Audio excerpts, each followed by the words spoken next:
Hi, I'm Brad Shannon. I played baritone from 1983 to 1988. It's my pleasure to introduce the 1985 Phantom Regiment production of Symphonie Fantastique by Hector Berlioz. This program was ambitious. As an epic piece written for a huge orchestra, it was exactly the type of show people had come to expect from the regiment. Jim Wren's horn score, Mike Mann's percussion arrangement, and John Brazali's drill stretch members to the limits and sometimes beyond. Many age-outs in 1984 meant many new members tasked with bringing this program to life. Brass judge Jim Unrath noted at our opening show on June 1 that we were going to take our lumps and we were in for a long season.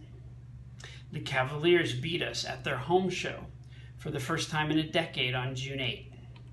We finished just 8/10 ahead of a little new corps, Star of Indiana, at our first ever meeting with them in Normal, Illinois on June 16.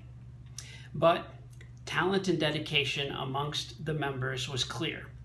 Signs of that included the hard work and climb throughout the season, despite setbacks that included bus breakdowns, non-ideal housing, oddly cool and rainy weather, and other challenges, including the loss of Dave Neergarth, who had his appendix out just as we started second tour.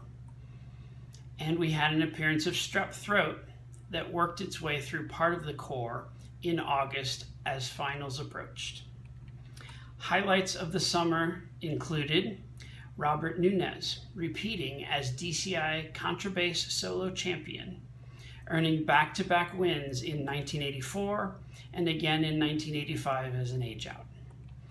Our mixed ensemble also won their division, while Holly Gary took second in snare and James Hosmer took second on baritone. This was also the year of an odd custom hybrid bugle from DEG, dubbed the Spankophone after Ray Spanky Albert. It was a cross between a baritone and a mellophone and intended to fill out the lower middle range of the horn line.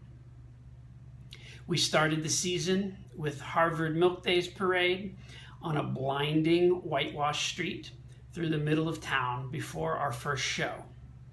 That night, the second place Phantom Regiment cadets came gunning for us, the big corps. Age out, second-year drum major Marcia Hansen was again a crowd favorite and won myriad Best Drum Major awards. The tenor line was 6 players, 2 trios of high and low drums that shifted from split parts that complemented one another to unison parts as needed. Finals week brought out large, single, stand-mounted tenors in the pit, dubbed gong drums and used for impact and volume during finals week.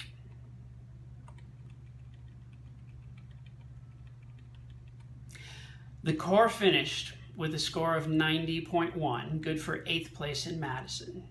The next year witnessed a slip to 10th at the same venue, and then a resurgence in all white in 1987 to end a 3-year run of finals at Camp Randall Stadium. Some say the corps deserved a better placement, and it almost happened. At semifinals, our best performance of the year by far to that point, we were in 7th place and just 7/10 of a point away from 5th. At finals, 5th through 8th were grouped within 4 points, with a gap between 8th and 9th of more than 3 points. Even at a time when shows and the season were significantly longer, we just ran out of time. For context, our first show was June 1st and finals was August 17th. The program itself was over 12 minutes long. Some wish the season had gone a bit longer, another couple weeks, maybe another month, so that the show could have been further perfected. But the huge improvements from early June, where we earned scores in the mid-60s, to our final performance was recognized throughout the activity. No one can question the devotion and effort of the members to bring their best to the program. Dr. Dan's letter as director in the 1985 yearbook noted the Corps worked as hard, if not harder, than any year of the regiment to that point. It's not uncommon for some to refer to 85 along with 86 as the dark years, and a little bit of dark humor thrown in there because of the uniform and because also of our dip in finals placement. But without that struggle and the growth of the members, especially the many rookies, the shift and rise of 1987 would not have happened.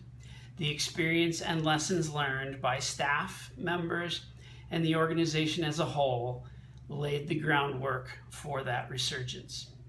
Enjoy the show.